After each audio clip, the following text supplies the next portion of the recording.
Uma das melhores maneiras de você entender o caminhar das coisas é vendo aqui o que falam os mensageiros dessas pessoas do sistema que, por vezes, quando é conveniente a eles, não se comunicam diretamente com vocês, né? Então, vamos ver aqui o que dizem os jornalistas especialistas da Globo News. Só que é preciso entender eles, ler isso tudo, né? Vamos ver aqui o que a Eliane Cantanhede, uma pessoa refinada, né, de altíssimo nível, tem a dizer. Esse discurso do Mauro Vieira é um discurso diplomático, ou seja, ali botando panos quentes, reduzindo a gravidade da situação. O Alexandre de Moraes continua na mesma posição lá internamente no Supremo, dá de ombros, diz que não... Dá de ombros? Dá de ombros e tá abrindo inquérito contra mim, para tentar me pressionar. Dá de ombros e tá vendo se formar narrativa para tentar prender o Jair Bolsonaro, né, tal qual terroristas fazem quando sequestram reféns dos familiares dos exilados que denunciam as violações dele no exterior. Alexandre de Moraes não deve estar passando nem Wi-Fi, gente. Não viu, não teve tempo, ele menospreza o que... Não teve tempo, não ouviu. A Globo News só fala disso 3 dias. A internet toda só fala isso. Só um ou outro aí, né? Perfil da direita que não fala, né? Autoridade da direita que não fala. Eu não consigo entender por quê. Deve estar achando que sem Jair Bolsonaro no jogo político, eles vão ter chance de assumir o lugar do Bolsonaro.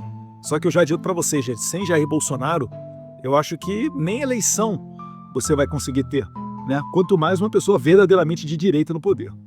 Está acontecendo, mas o fato é o seguinte, não dá mais para brincar com isso, né? O Google... Aí tem que decidir, né, Eliane? Ou você diz que não tá nem aí para aquilo, ou que não dá mais para brincar com isso. As duas coisas não dá, é conflitante. Inclusive, assim, para as pessoas que talvez ainda possam, porventura, acreditar no que você diz, é jogar demais com a ignorância delas, né? É quase assim uma falta de respeito. O Guga, inclusive, expressou uma posição brasileira, que é o seguinte, que muita gente no governo diz, eles não estão escalando, pelo contrário, eles estão tirando o pé do acelerador. O Brasil não tem como escalar isso aqui. O Alexandre de Moraes não está jogando dentro do campo dele, onde ele passa a mão no telefone e liga para deputado, liga para senador, liga para juiz, onde ele consegue fazer a sua atividade típica de gangster, né? Típica de mafioso. Ele não tem o que fazer. Ele vai fazer o quê? Ele vai ligar pro Trump? Ele vai ligar pro Marco Rubio?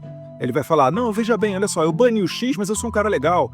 Eu não deixo a Truth Social e a Rumble ir ao Brasil, mas eu continuo sendo um cara muito democrático. Não, eu expedi aqui o mandado de prisão contra a Flávia Cordeiro, né, cidadã americana, de prisão contra ela porque ela tweetou algumas coisas que eu não gostei, mas eu sou um cara muito legal. Eu não tô naquela definição que o Marco Rubio escreveu sobre o statement que ele deu, né, a declaração que ele deu, falando dos motivos pelos quais ele estava iniciando essa nova política de retirada de visto, né, na verdade, para impedir pessoas que censurem de irem aos Estados Unidos.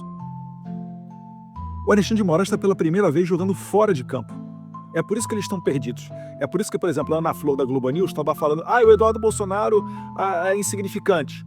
Aí no outro dia ela volta, não, o negócio não é bravata não, é sério. Aí a Eliane Cantanhede fala, não, ele tá dando de ombros, né, Alexandre de Moraes não tá nem aí. Não, mas tem que ser parado lá o Eduardo Bolsonaro. Eles não conseguem se acertar, é baixa inteligência até para você conseguir formar uma narrativa. Por quê? Porque a ameaça primeiro começou com o Eduardo Bolsonaro dizendo, olha, a batata do Alexandre de Moraes está esquentando. E você esqueceu, Eliane, de falar também que eu também disse, muita gente vai ver o Mickey Mouse só através das lentes do Alan dos Santos. Isso aí deve ter quase 1 ano já. Mas eu tô feliz que você já fez uma busca nas minhas redes sociais e já viu um pouquinho do que eu tô falando do Alexandre de Moraes. Legal. @BolsonaroSP, tá, pessoal? Depois vem o Marco Rubio, que não é o Marco Rubio, não é um deputado qualquer, é o Marco Rubio. Não é um deputado qualquer, é o Marco Rubio. secretário de Estado, dizendo que, sim, há uma grande possibilidade do Alexandre de Moraes sofrer sanções, né? Só que essas sanções seriam com base na lei Magnitsky. Calma aí. Se der para rebobinar e botar essa parte mais uma vez, só com a Helena na tela, Magnitsky. Magnitsky. Sensacional. Muita gente na Globo News está aprendendo a falar. Ela se saiu até melhor do que a colega dela que falou Magnitsky. Aí eu falei, Sky, será que é Sky de céu? Será que é Sky da Patrulha Canina? Mas muito bom, ele tá melhorando. Que é, como o Demétrio já explicou, uma lei não tem nada a ver com liberdade de expressão, nem com regimes democráticos, foi criada para a Rússia, depois ampliada, né? E o que o Itamaraty diz?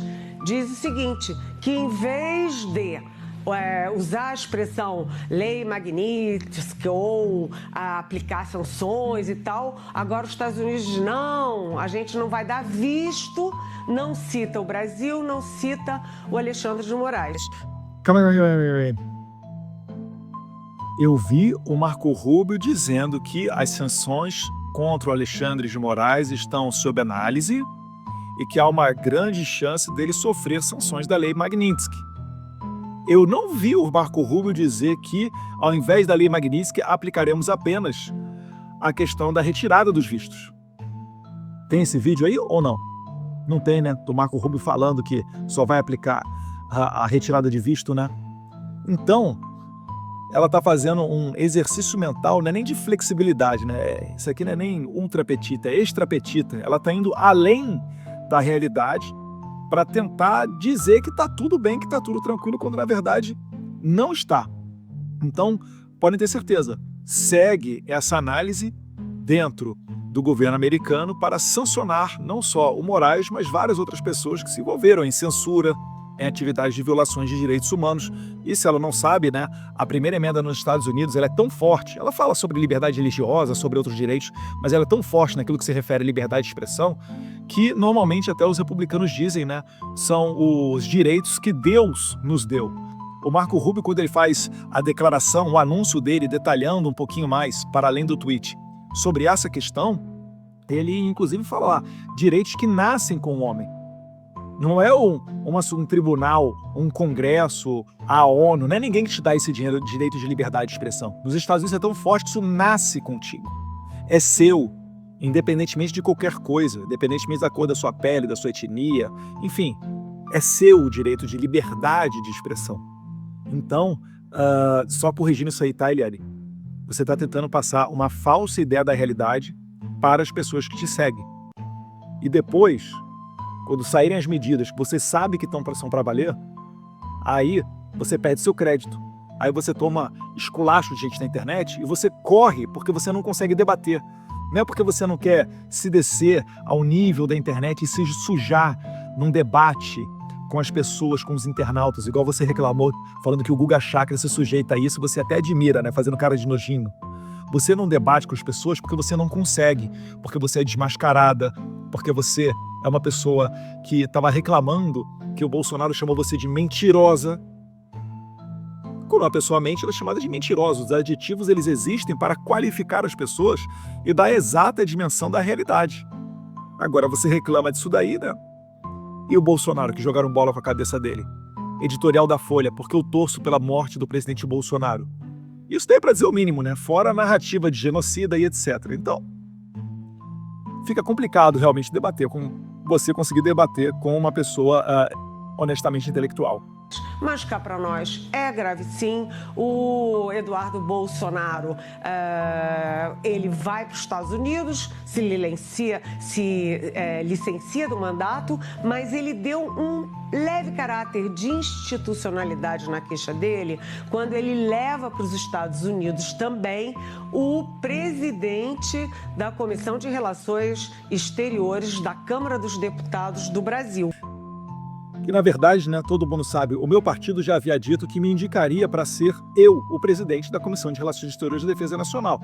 Como eu não retornei, porque os seus colegas queriam me esculachar, você continua insistindo dizendo que isso é uma democracia, isso não é, isso é um regime totalitário, esculachar comigo, tirar meu passaporte, me anular internacionalmente, para me obrigar a julgar dentro do campo do Brasil, onde eles comandam tudo, já expliquei isso anteriormente, né? A tática dos mafiosos.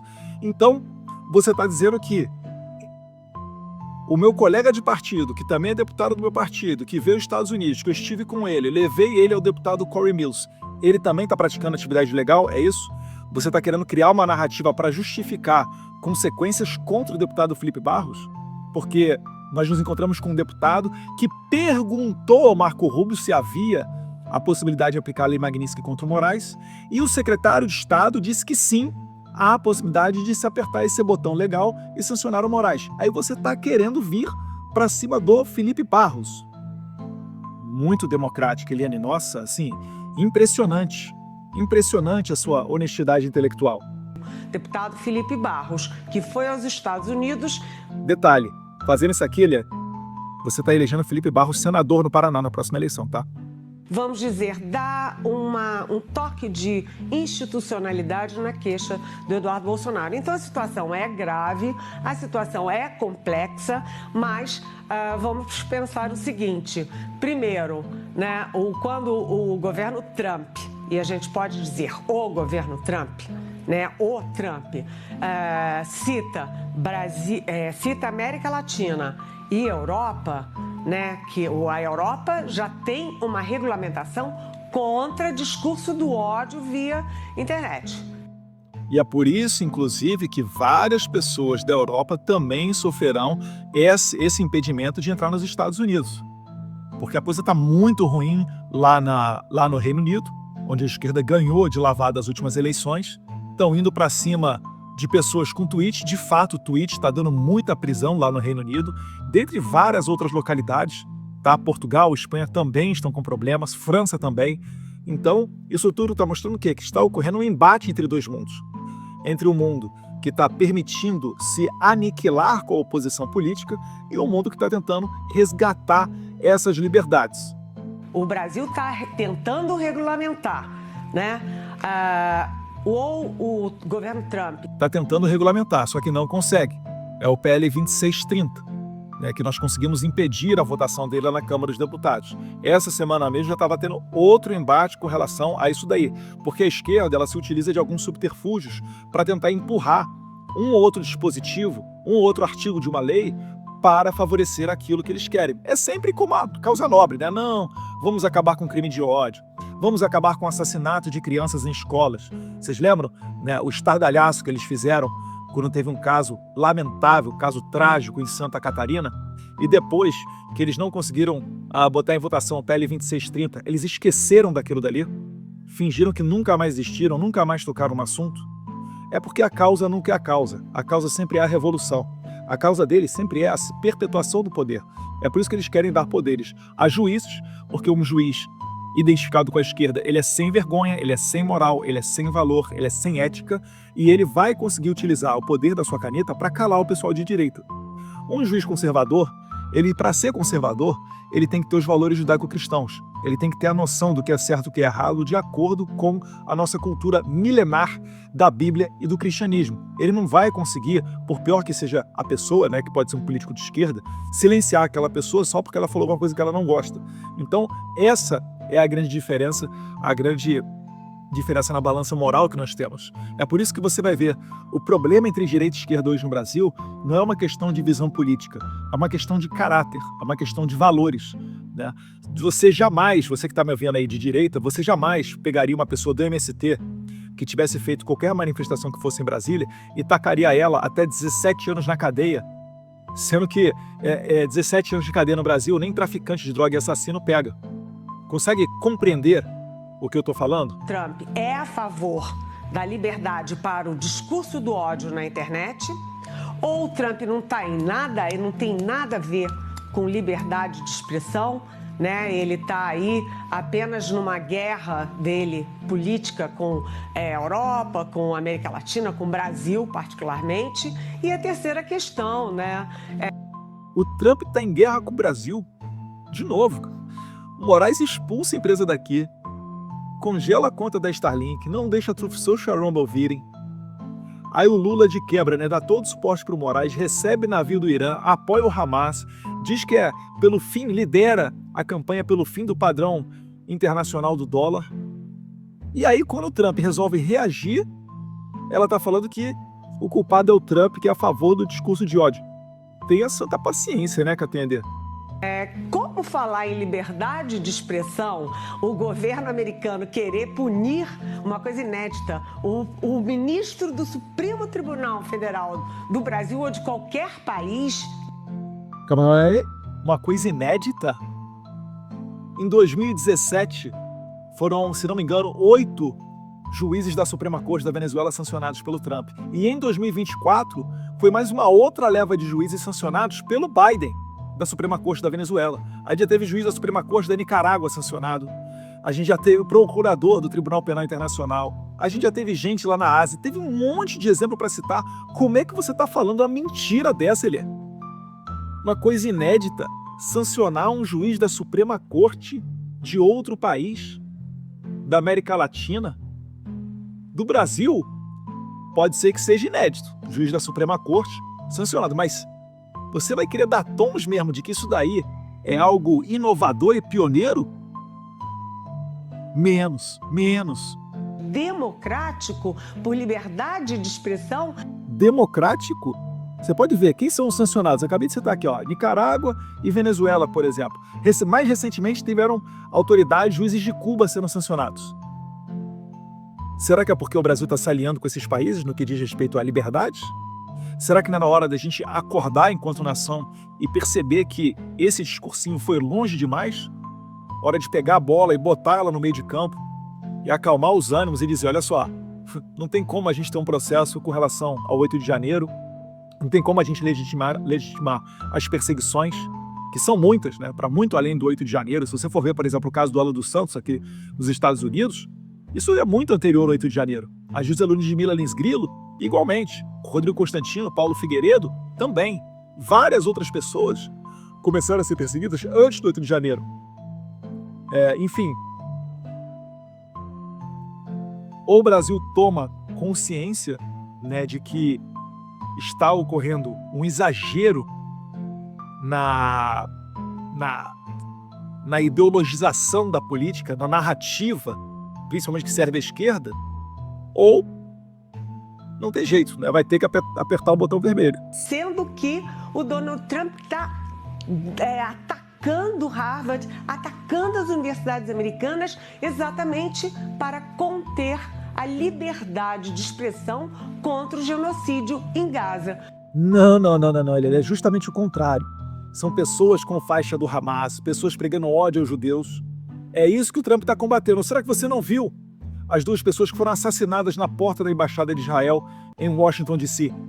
E aí você fala que o Trump é que está disseminando ódio? Meu Deus do céu, ele tem a responsabilidade. Isso aqui beira um antissemitismo. De coração, beira um antissemitismo. Você está achando que a pessoa que consegue um visto americano... Vamos lá, vamos recapitular, porque eu sei que a Eliane ela é incapaz de dar um Google, um ChatGPT, ler um livro, se informar por fontes adequadas. Então vamos lá, Eliane, olha só. Quando a pessoa recebe um visto, pode ser visto de estudante, visto de trabalho, vocês gostam de falar que eu fritei hambúrguer, né? Vamos citar meu caso. Tive o visto J1, trabalhei nas minhas férias da universidade, vim para os Estados Unidos, fiquei aqui fritando hambúrguer, tá? Um fritador de hambúrguer. Quando você tem um visto, Eliane, isso não te dá nenhum direito sequer de você entrar no território americano. Aquilo é um primeiro passo, dizendo que você está apto a se encontrar à imigração, que você tem um sinal verde para que a companhia aérea te coloque dentro de um voo, e na autoridade migratória tem total poder para dizer se você vai entrar ou não no território americano. Uma vez dentro do território americano, o visto, ele não vai te dar direito a voto, direito a passaporte ou outros direitos que os cidadãos americanos natos têm. Você é um convidado dos Estados Unidos. E a qualquer momento os Estados Unidos têm poder discricionário para encerrar aquele seu visto, para cancelar aquele seu visto. E para isso existem alguns requisitos. É por isso que quando você vai entrar com um visto americano, você fala lá você fala sim ou não em várias questões, como por exemplo, você tem relação com grupos terroristas? Sim ou não? Você responde esse tipo de coisa antes de você entrar com o seu pedido de visto americano. Isso daí é por quê? É para você criar o comprometimento E para você saber que, se você tiver alguma atividade pró-terrorismo, os Estados Unidos não te aceitarão lá naquele território. Isso não é uma cultura de ódio, é muito pelo contrário, é uma cultura de preservação do seu país para não permitir que bandidos e criminosos internacionais venham para o seu território, porque isso representa um risco para os seus cidadãos. Isso deveria ser uma política de todos os países no mundo inteiro. Mas você está aqui vendo, né, aproveitando a oportunidade para dizer que o Trump é que está errado. Pelo amor de Deus, né, Eliane? Portanto, Marcelo, é uma história muito complexa que vai ter muito desdobramento, mas o Brasil não antecipa os próximos passos. O Brasil não antecipa os próximos passos, principalmente por quê? Porque não tem informação. Se o Itamaraty soubesse o que estava acontecendo, eles teriam alertado muito antes o governo Lula, que teria alertado ao Alexandre de Moraes. O Itamaraty não tem a mínima noção do que está acontecendo. Inclusive, eu já tinha dito que o Alexandre de Moraes abriu investigação contra mim, pedindo para ouvir diplomatas brasileiros que estão aqui na Embaixada do Brasil nos Estados Unidos. Não vai adiantar de nada. Eles não vão poder falar nada. O máximo que eles vão fazer, sabe o que é? Eles vão pegar a minha rede social, vão ficar retroagindo para ver quais datas eu estive na Casa Branca ou no Congresso. Não saberão de todas as datas, porque pouquíssimas oportunidades que eu estive na Casa Branca eu falei alguma coisa sobre isso. Mas todo mundo sabe que eu estava indo para Washington DC. Em algumas oportunidades, uma outra ali, eu botei uma foto lá com o Paulo Figueiredo, outra. Mas, no entanto, né, esse projeto inteiro, nenhum diplomata participou. Eu acho que muitos deles também ficaram felizes, né, de não ter que receber o deputado federal Eduardo Bolsonaro no aeroporto e se cironear. Como eu disse, existem excelentes pessoas dentro do Itamaraty, mas também existe cada tranqueira. Leiam a matéria do Jamil Chad, no governo de transição, né, final de 2022, ele fez uma matéria assim, quase emocionado, falando da braveza e coragem dos diplomatas de Itamaraty que bloquearam o governo Bolsonaro. Eu nem vi tanto prejuízo assim não, para ser bem sincero, né? Ele não encontrou com o Gutierrez da ONU. A propósito, né, o secretário-geral da ONU, 01 da ONU, o Antônio Gutierrez, português, a sua chefe de gabinete foi a nossa atual embaixadora do Brasil nos Estados Unidos. Eu acho que o Trump não curte muito essa linha globalista da ONU. E todo mundo já conhece a embaixadora brasileira. Por quê?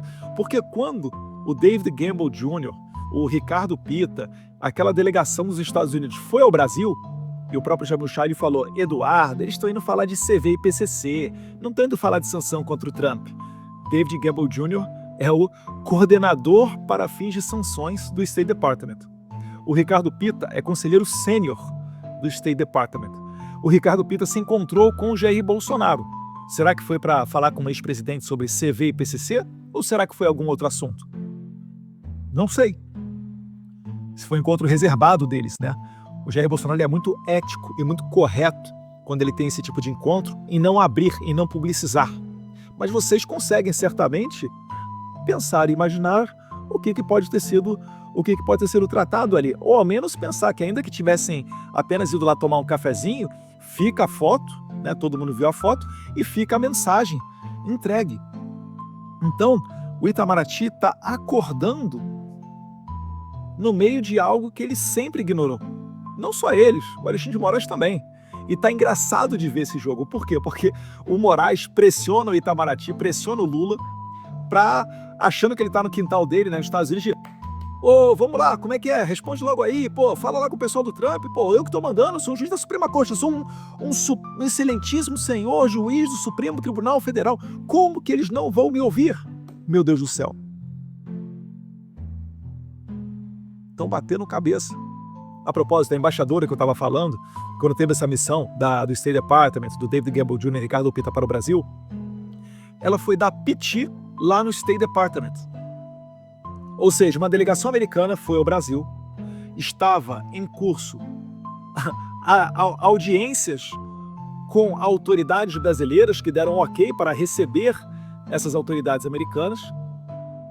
E seria até bom para o Brasil, tá? Sendo bem sincero, eles estabelecerem contato com os americanos. Seria bom para eles, na tese deles, ter um canal de comunicação. Só que nem para isso eles tiveram competência de fazer direito, pelo que eu estou vendo. Não tem nada reverberando da ofensiva de Itamaraty dentro do State Department da Casa Branca. Mas nessa oportunidade, ela foi lá de surpresa, em cima da hora, foi no pré-State Department, se encontrou com uma autoridade do State Department e quis botar o dedo na cara das pessoas para dizer o que elas podem ou não fazer no Brasil, querendo ditar as regras da política internacional norte-americana. Vocês têm noção dessa arrogância? Então vamos lá, recapitulando a nossa querida embaixadora. Chefe de gabinete do Antônio Guterres, globalista, conhecida nos fóruns internacionais. Vai no State Department da piti e tomou um sabão, pelo que eu estou sabendo. Já azedou a relação. E aí o Moraes tá apostando as suas fichas nessa galera. Tá lindo e maravilhoso. Tô adorando. Isso daí, todo mundo que tá nos bastidores já sabe. Talvez você não saiba, né? Isso é só para você não ficar preocupado achando que eu tô falando demais. Porque, na verdade, isso já era de conhecimento a todo mundo que está nesse jogo. O Paulo Figueiredo, inclusive, já falou desse episódio anteriormente. Eu aqui só estou repetindo e colocando nos meus canais. Inclusive, sigam lá o Paulo Figueiredo, tá? Nas redes sociais, segue ele no YouTube, no Rumble. Sei, no Brasil não tem acesso ao Rumble, né? Mas nas outras redes sociais dele, ele tem locals também. Dá para você ser uma pessoa que contribua com o salário dele. Tá sendo essencial o Paulo Figueiredo aqui nos Estados Unidos, tá? Aquele negócio, gente. Marcamos um gol, mas 0-0, bola no meio de campo, sem soberba, sem salto alto, tá tudo lindo, né? O time tá caminhando para vencer essa final e a gente não pode deixar que a emoção tome conta e isso abra a oportunidade para o adversário marcar um gol. Então tá tudo indo bem, graças a Deus, mas falta nascer a criança, vamos lá, vai dar certo, a gente vai conseguir exercer a pressão suficiente para resgatar a democracia brasileira, anistiar as pessoas do 8 de janeiro, ter uma eleição minimamente confiável em 2026, acabar com esses inquéritos que nunca deveriam ter sido abertos, né, como o da fake news aberto desde 2019, 6 anos aberto, acabar com essas perseguições contra Ludmila Lins Grilo, Alan dos Santos, Flávia Cordeiro, André Porciúncula, dentre várias outras pessoas que estão debaixo da espada do Moraes e não tem relação somente com o 8 de janeiro, beleza? Eu acho que isso daí tem que ser a pauta prioritária do Brasil para a gente virar essa página tenebrosa de abuso de poder de autoridade. Um abraço a todos vocês, fiquem com Deus.